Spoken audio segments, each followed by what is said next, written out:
relationship issues? Relationship Talk On 702. On our relationship feature today, we're discussing marriage burnout. What is it? How can you overcome it?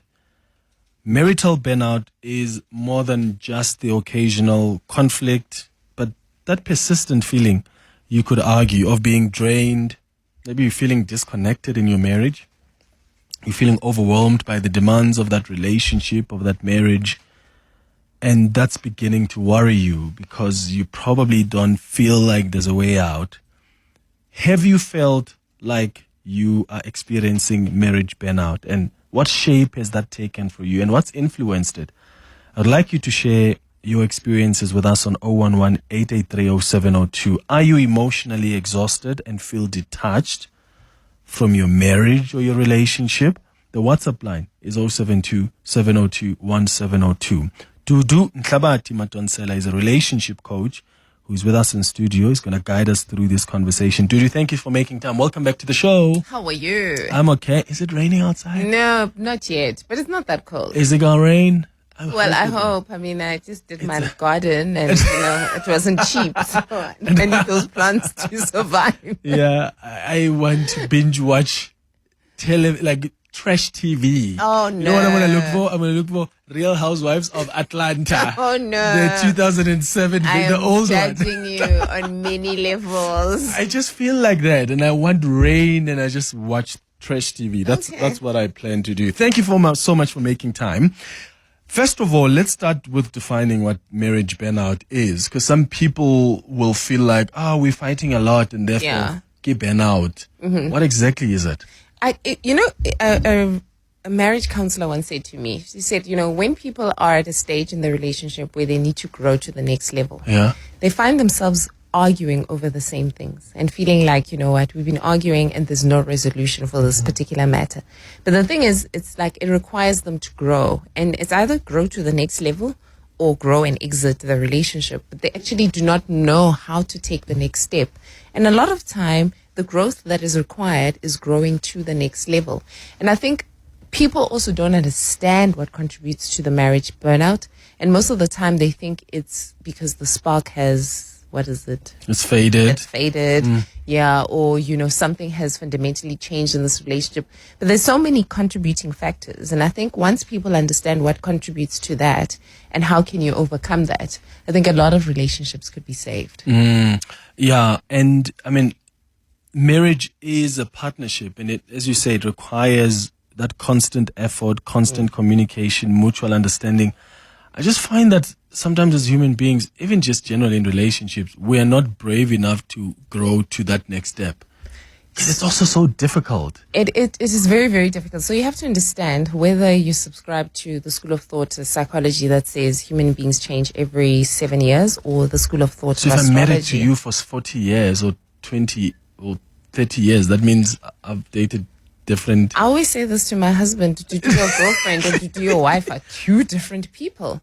And how you please her, what is important to her, what matters to her is very different, because human beings do evolve, and it's part of growing up. And I mean, if you look at the whole school of astrology, they'll even tell you there's fire years, there's passion years, there's this years, there's building years, and so forth. And our mindset is very different. And what typically happens is that because people grow, and they're not aware of the fact that's why, like, people who are into astrology, they'll say, I'm in my personal year 1, or I'm in my personal year 7, for example. Personal year 7 is all about, I think, relationships, about building a family, and that becomes important. But when people don't understand that probably the way we've structured our marriage no longer works for me simply because I have evolved or changed as a person, or the next person has changed, and it requires us to communicate a little bit different, requires us to approach conflict a little bit different. Different to how we used to do it 5 years ago, 10 years ago. Exactly, precisely my point. Also, there's the dynamic of kids, right? And those kids also introduce some new dynamic in a relationship, and right, in terms of how much time we used to make for each other. Yeah. How, we used to overcome certain things, right? Now we have these people that we care for, and they are the center of our attention, and that's very important. Some people just also go through traumatic experiences, and those traumatic experiences also change you as a person. What you've just said has actually just challenged a view I have held for quite some time now around marriages, because I'm uncomfortable with the idea of marriage becomes a step that's supposed to, because there's a happily ever after. It's Yes. like after marriage, the relationship has to take a different form. And I've always been uncomfortable with that. I'm like, if you're committed to me right now, you're committed to me right now. Like, I don't want a piece of paper that somehow makes you commit more, if that makes sense. Or makes you defines how we relate we to relate each other. with each other. Yes. If I'm in love with you right now, you're in Yeah. love with me right now, we're committed to each other. That's it. If we get married, sure, but our dynamics shouldn't necessarily change because we feel, there's more responsibility. I want us to, the commitment must even begin before even we sign a paper. But where I think you're challenging me is things are going to change. Yes. It's Because, inevitable. yeah, for instance, if you move in with someone, that's a different dynamic to when you guys stay separately. Exactly. If you've got kids with someone, that's a completely different dynamic, whether you're married to them or not. And you've Yes. got to appreciate that change. And it's the expectation. When you go back to the whole marriage burnout, right? Sometimes our expectations are such that when there's challenges in a relationship, we think that, this relationship demands too much of me. But the thing is, it's just adjustments. And because you have this expectation, so if you walk in with an expectation that it's supposed to be perfect, we're supposed to communicate perfectly all the time, we're supposed to get each other and so forth, it's supposed to be the way we used to date.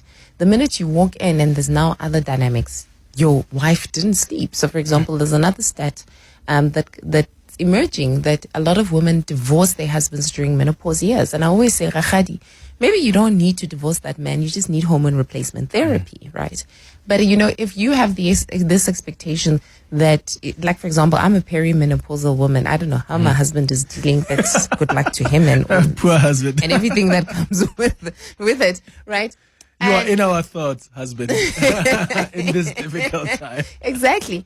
And if he was expecting me to behave like the girl that he met 10 years ago, it's impossible. Like, it's just impossible. Like, my hormones do not allow me to do that, right?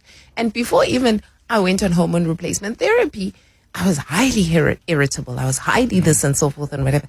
And imagine now you walk in with this expectation, and the minute now this person is evolving because of health issues or whatever it is, because she's evolving, you feel like, actually, I'm burnt out because I'm putting far more effort than I used to put before. But maybe this effort is required for this phase of your This marriage. phase, yeah, and it's only for this period. Exactly, precisely my point.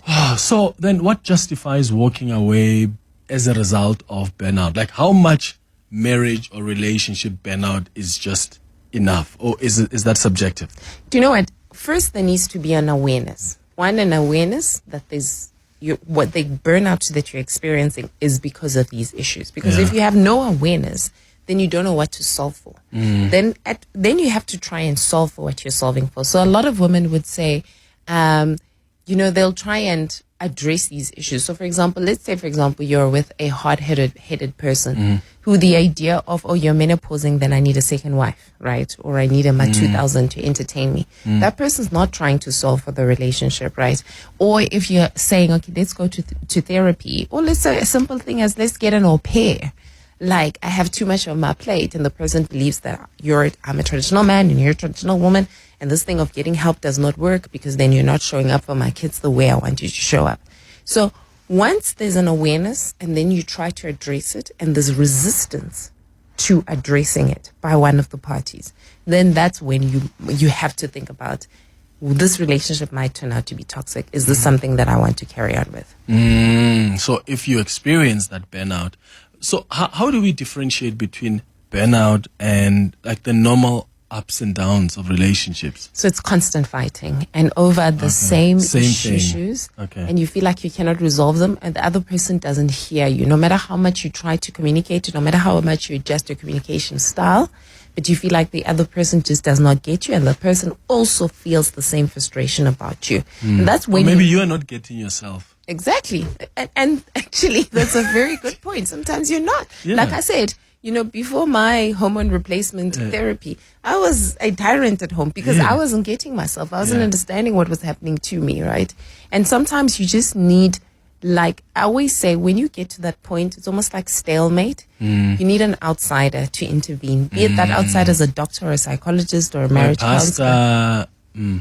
You now need somebody to step in because you guys are stuck. and you need somebody to help you get unstuck. Yeah. So to make sure that I'm understanding you, basically marriage burnout doesn't necessarily have to end in a separation or in Nope. divorce. You can sit and think about it, do an assessment, and if needs be, bring in a mediator. Yes. Because clearly you guys are not hearing each other. Uh-huh. You've reached a stalemate. Bring in a mediator. Okay. So do you think that, the divorce rates are going up? Yes. And I often wonder if... But in a certain income segment. Tell me more. So if you actually look at the stats even around the world, the divorce rate amongst higher income segments is stable. The divorce rate amongst lower income segments is increasing. What does that tell us? Well, the idea is that marriage is for the affluent, one. And basically, if a man can look after himself, he has the confidence to look after his family.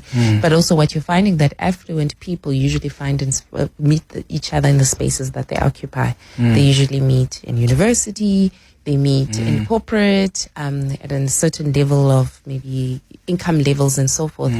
And they bring less issues around money and stability. So they have less issues amongst them. So in the lower income groups, what you're finding is that because people don't have the stability, even the financial stability that they need, that gives them the confidence to look after their family, that results in a lot of conflict. And also what you're finding is that if a man cannot look after himself, he's less likely to take on a wife. Yeah. And you're finding that those relationships tend to have issues around commitment and stability, but it's mostly finances. But our grandparents were able to do it, even coming from low income households. And I will acknowledge that the times were different then. And the reasons divorce, for getting married were different. And the reasons for getting married were different as well. So we're living in completely different times. Now we marry for happiness and not necessarily for survival, especially women. Happiness? Yep, we're married. So not financial stability sometimes? I know in South Africa it seems like because of the economic times that we're going through. But the thing is, there's a statement somebody said. He said now that women no longer marry for money, men have to be likable. And basically, if you look back, a woman could not own property. There's certain things that they could not acquire without a man. The structure of the world was such that if you had a male partner, it was easier to navigate that particular space.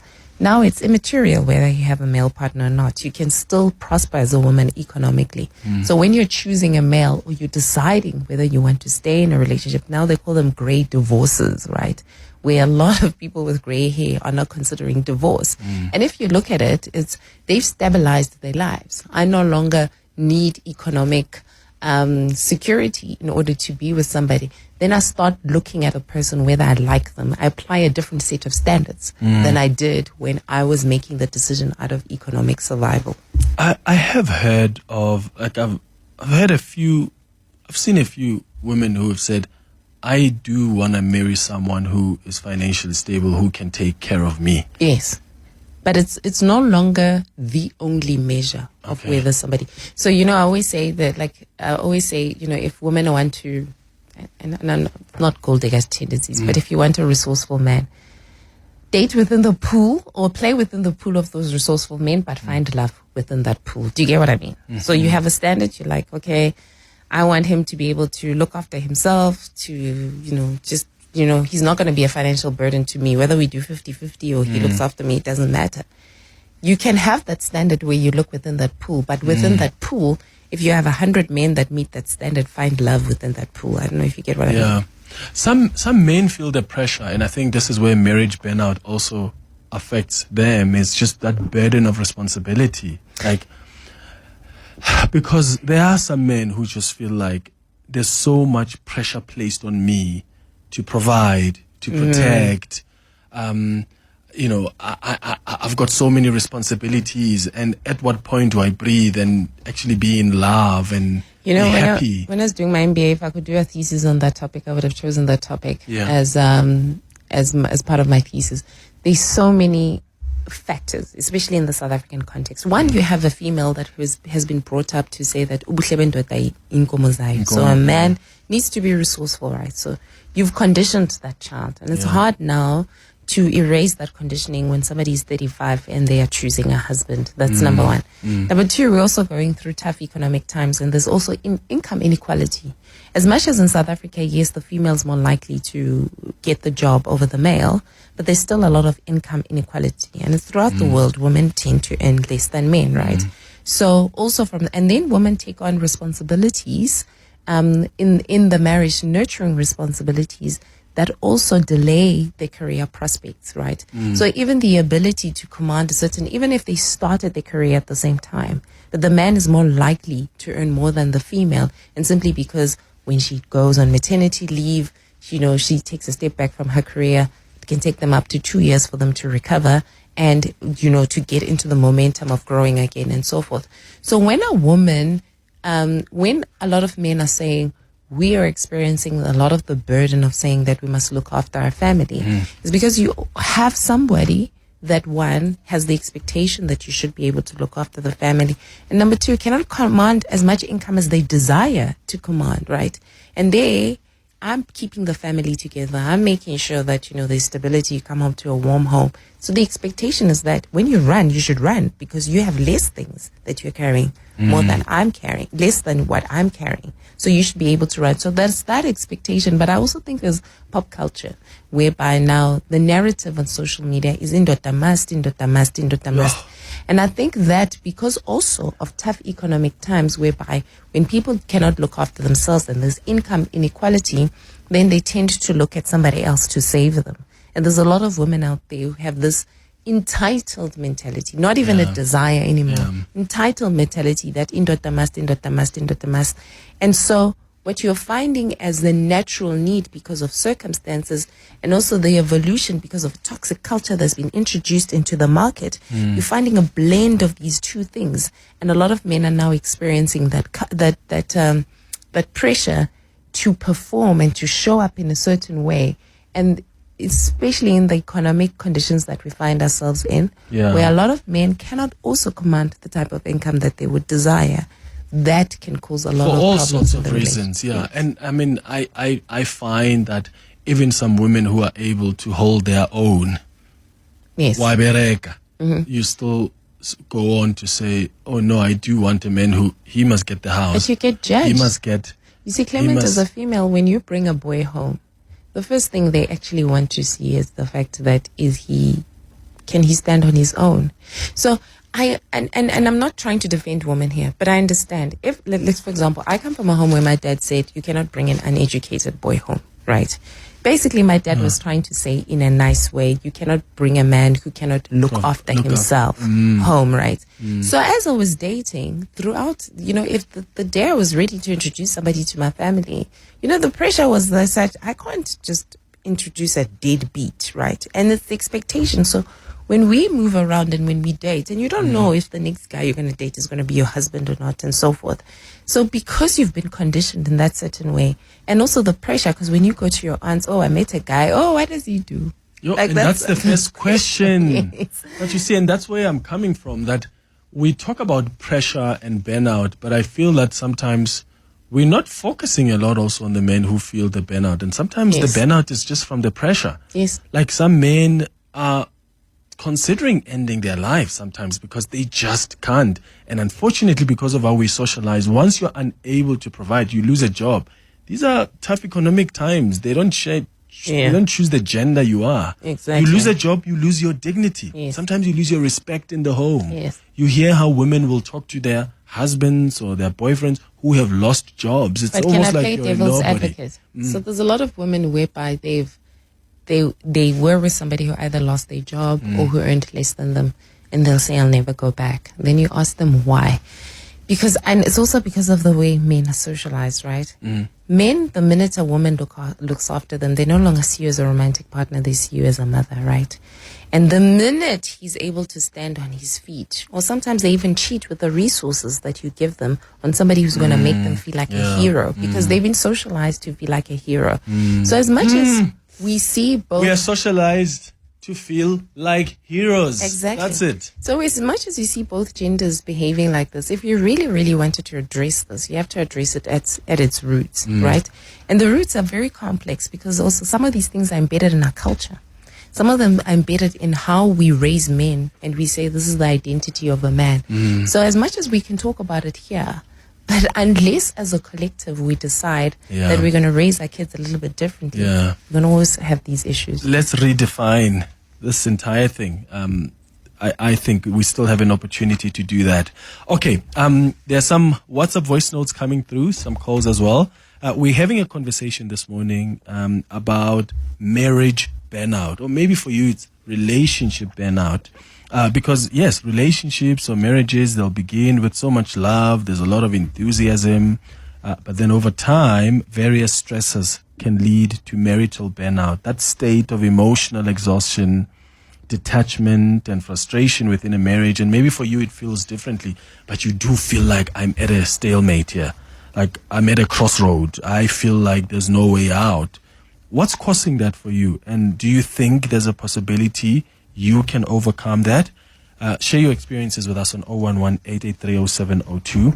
WhatsApp's on 072-702-1702. And I'm interested to hear from the gents as well. Do you feel the burnout of that burden of responsibility? Because we are also ashamed to talk about it. Because when you talk about it, I can bet you someone will tweet me and say, hey, wena ungame. Ke eng ngame ka sekgowa? Cheapskate. Yeah. Okay, cheapskate. Cheapskate. Are you a cheapskate? Maybe there's a better word for like it. you are stingy. Yes, stingy. Yes, stingy is the much practical. Then people call you stingy because you're trying to have a conversation about, sometimes guys, let's just rationalize resources. Like if as a female, you are earning more than me and you want us to go on holiday, you are putting in 50,000 rand, I can put in 20,000 rand. What's wrong with that if that's how much I can afford? Because you're going to take your slay queen on holiday with the 30,000 that you didn't put into the buckets. The hero in you. So the issue there is trust. The hero in you is going to take the slay queen on holiday. Oh my goodness. It's 11:30. Relationship issues Relationship Talk. on 702. 25 minutes before 12 o'clock. My goodness, we've spoken about so much with Dudu Nhlabathi-Madonsela, who is a relationship coach. But our conversation is centered around marriage burnout, or maybe it is fatigue that you're feeling in your relationship, in your marriage. How do you sit and understand what influences that and how can you overcome it? I want to go to your calls now on 011-883-0702 and your WhatsApps on 072-702-1702. Hi, Clement. I just want to say marriage is a scam, man. You know, it's like if a man expected to cover everything, pay for a whole lot of expenses.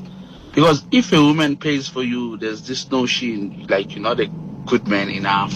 How can a woman, like, cover so many costs, pay for the bond, school fees, etc.? So it's like there's this pressure. We must be paying everything to prove that you are a man. And that thing is like kind of is not satisfactory, although it is very satisfactory for the spouse. A dad is paying for school fees, is paying for my car, is paying for the bond, you afford, so your marriage looks successful. But literally, like, it's like now I've have this lifetime burden now, all of a sudden, just because I said I want to marry you.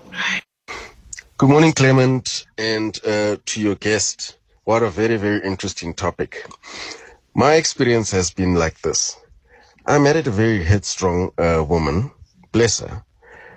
And in the first 5 to 7 years of our marriage, we argued a lot, we fought a lot. And that time, we had a lot of finance. We were in a good space. And at that time, it was sort of like we were jostling for position, and it was more like a 50-50 in decision making. Fast forward to now, 13 years of marriage, and the dynamic has changed. And all of a sudden now it's like, but you're the man. So this is one of the dynamics that we have, and that challenges us as men. Chivas in box. Yeah, thank you so much for that, Chivas. Let's play another one and then we'll come back. Hi, Clement. I just want to check with your guest there. In my case, my wife she's in she's 55, and she started to drink heavy, and she drinks every day. Like now as we speak, she's like been drinking, and she's like warakana, she's like insulting, she's totally different to that lady that we met and married almost 30 years ago, and she like insisting on divorce and wanting to go because she wants my pension money and all that. So is that fatigue or what is it? Because we tried all marriage counsel and psychiatrists and all that. Is that marriage fatigue, or is it reached to that menopause stage or something like that? I don't know. Maybe some advice on that. Yo, that sounds complicated. It's a combination She of wants things. divorce because she's just tired, or she wants the pension money because that's what he believes. Do you know, women bottle a lot of things, right? And what I've seen about women in the midlife, as much as they say midlife is 14, I'm not in my midlife. I'm now giving it to the 50-year-olds. And you find that when women approach a certain age, because they are more in touch with themselves, or they're tired, or it's not rare to hear some of them go through when you have a mental breakdown, right? Mm-hmm. And because they've bottled so many things, at that age, they want to express themselves, they want to be free and so forth. And then combine that probably with menopause, whereby you're not feeling like yourself, but you're also harboring a lot of resentment and pain and anger. This could be what she is particularly going through. And that because it's from his side, it's a one-sided story, right? We have to explore as to what is causing this behavior. People just don't flip overnight. There's a series of events that probably has resulted in that. Unless there's something that's happened in terms of a trauma and she's using alcohol as a coping mechanism. But you find that there's a series of events that have led to this. And I hear he said they've gone for coaching and counseling and so forth. And usually, and I'm not saying this is in the case, but what I suspect is that even throughout that, maybe there's a certain unchanged behavior from his side that has not been demonstrated, and she is now getting to a breakdown level. So, I'm picking up somebody who's going through some kind of mental breakdown. Yeah. And alcohol is an escapism for her. Someone was asking about if you've got a book out. Yeah. Your book is titled... it's called The Dating Playbook. The Dating Playbook. Yes. So you can find it at Exclusive Books on Take A Lot. Yeah, on Take A Lot. Just a lot of bookstores have that. All right. I'm just going to put a disclaimer. You must be ready to be triggered. I put a mirror up in my book. I'll ask you very tough questions about the decisions that you make and why you're struggling with your love life. It's not a normal dating book where like this is how to be happy. This is how to how to make Mandla happy. First thing, I tell you why you are single, and I give you the context. What the things we're talking about in South Africa, in terms of half of the reason why people are struggling in relationships have nothing to do with them. It has everything to do with the economy and also our history, especially us as Black people. And then I give you a reason as to your childhood conditioning, also how that is contributing, and also how our history has contributed to your childhood conditioning. Then I go in and I give you tactics as to how to navigate this. So it's not a feel-good book, but it really will transform your life. Yeah, The Dating Playbook. Go check it out at Exclusive Books. Check it out on Take A Lot. And there's a message here that's come from Anonymous. It says, Clement, great show there. I'm currently earning higher than my husband, and I have been noticing a pattern of annoyance and frustration towards my husband, more especially when he suggests things which require money, which I will have to cover. I found myself getting into debt just so we're okay. There's now a topic of a third child, which I know we cannot afford.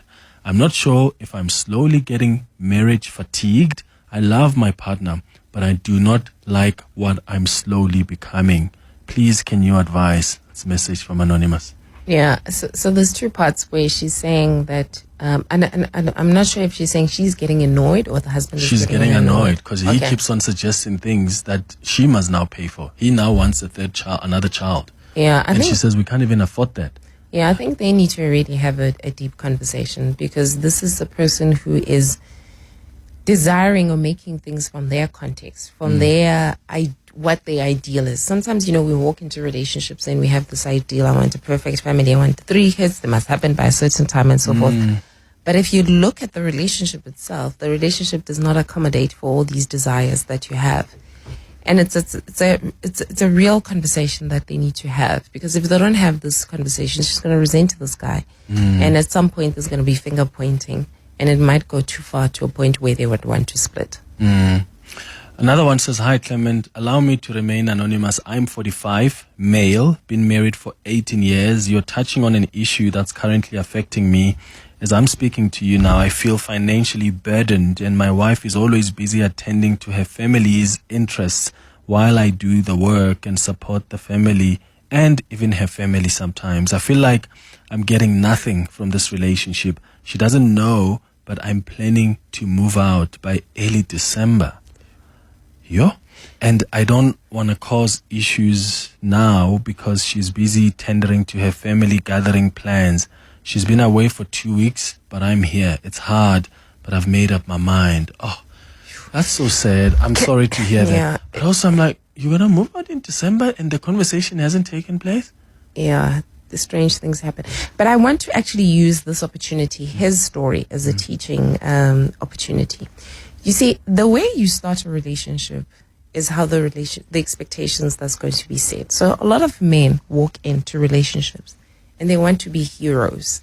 This idea of, I'm looking after your family and I'm looking after my family. So they overburden themselves with Because responsibilities. we socialized, right? To be like Socialized, but heroes. also how coming across as a hero makes him feel, right? Fair enough. So yeah. sometimes people are chasing the feeling, even if it's to their detriment. And we are human beings, right? We're feeling human beings. But he has to understand that if he started the relationship as, I am going to save the day, your family, my family, this is probably the reason why he's overburdened. Now that he's overburdened and he's realized that this is no longer working, you must ask yourself, have you had the conversations? And when I say conversations, I'm not talking about when you're frustrated and you're fighting about money and then you're shouting at each other. That's not a conversation. When you're both calm, have you had the conversation to say, this might have been the order of the day, but now that in retrospect, when I think about it and all the responsibilities that I have, this is no longer working in the relationship. How can we fix it? And if also she's created dependencies in her family because of the fact that you were helping her out, there's a transition period you need to allow. Because if she was, let's say, for example, giving 10,000 because the 10,000 you were covering, because, I didn't need to contribute 10,000 because you were paying for my car and so forth and whatever. And these people, there's been a dependency, and there's a child who's going to varsity that this 10,000 pays for. I need a transition period to say, listen, you're the last one that I'm paying for. My family cannot longer afford to do this. But what happens to a lot of people is that people become fed up. Like, his decision to move up is he is fed up, right? He's fed up because, this thing is not working. And it's not to say what he's feeling is not real or valid. His feelings are real and valid. But he also needs to take a step back and say, what contributed to this in the relationship? And have we effectively communicated about it? Outside fighting, screaming at each other, or, sending each other hate mail or so forth. But have we effectively addressed it? Yeah. I like that. Because we're scared to talk about money for some reason in relationships, eh? Women are scared Money, to talk sex. about it because we're called gold diggers. Hey, man, sometimes, Lelena. No, but we're scared to. Think about it. Even marriage contracts, you speak to a lot of females, especially black females, and you ask them, when you negotiated your marriage contract, did you get what you really wanted? And she said, I wanted to propose certain things, but I was too scared because of the fact that they'll call me a gold digger. Yeah. How do we learn to have those honest conversations about money? First, we have to be okay with the discomfort that comes with it. So we're going to have the conversation and it's going to be uncomfortable. We also have to learn to be okay with the fact that we need to be transparent And that transparency might cause about discomfort, right? So, for example, I'll give you an example about transparency. My husband says, open your bank account. I don't want him to see my bank account. I don't want him to see how I spend because I feel like I will be, reprimanded. Because he's such a structure. He's a CA and there I am. Now, if the weave is weaving, then we shall weave together. Whose right? money are you spending? It depends.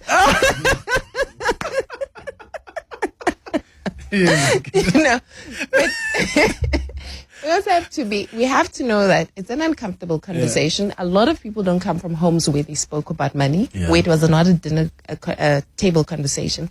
We also need to know that it's going to get emotional, but it's fine. We'll get through it. I think a lot of people think about the emotions that come with having the conversation, and then they back away. Or the guy feels like, I'm going to feel like I'm a bully because I'm the one who's making the money, and it's going to feel like I'm bullying this woman into certain decisions, and then they back away. But be okay with the discomfort that comes with it. 11 minutes before 12. Relationship issues. Relationship talk. On 702.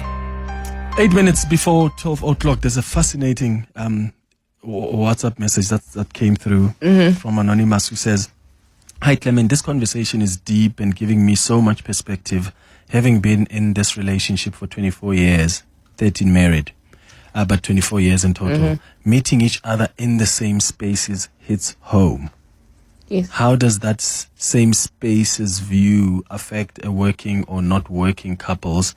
And is that what might be contributing to, at least in this case, their relationship fatigue?" I was saying the other day that because we once spoke about this phenomena where couples can sleep in different rooms. Yes. Or even live in different houses. Yes. Honestly, that's probably something that would be one of my options, that if I get married, I do want that house there where I can just go in.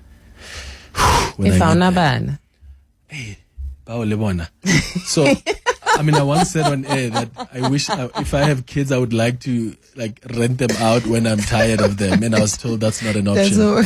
But does that affect the relationship when, imagine someone who works at home or maybe doesn't work and you are coming back from work every day, you find them in the house.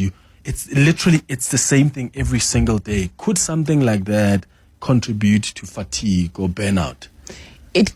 So there's a couple of things. So first thing, if someone is busy during the week, right, with whatever it is that they're busy, or during the day, and you're at home waiting for this person, right?